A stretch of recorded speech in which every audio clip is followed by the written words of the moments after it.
Hi hello everyone, आप सबको फिर से स्वागत मेरा नया और एक ब्लॉग वीडियो में। Good morning. आज बाहर में ज़्यादा बारिश हो रहा है, इसीलिए वीडियो बनाने के लिए होगा नहीं, इसलिए घर में वीडियो बना गया और घर का अंदर पूरा डिटेल्स आप लोग को दिखाऊंगा। अभी देखिएगा बाहर में ज़्यादा बारिश हो रहा है। अभी मेरा घर का अंदर अंदर दिखाऊंगा, देखिएगा।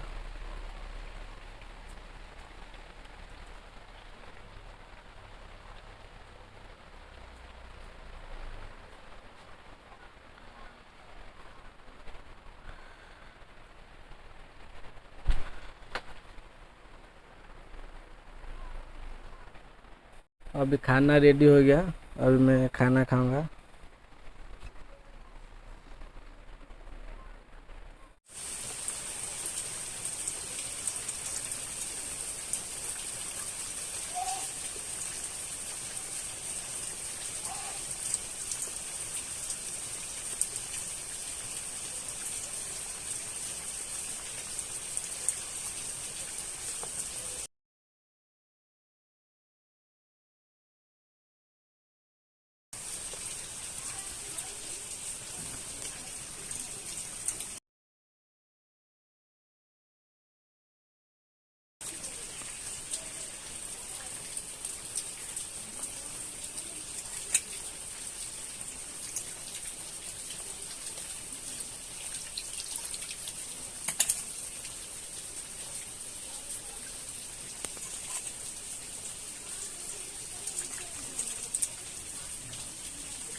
मेरा वीडियो आप लोग को अच्छा लगा तो वीडियो को लाइक कर देना और चैनल को सब्सक्राइब कर देना।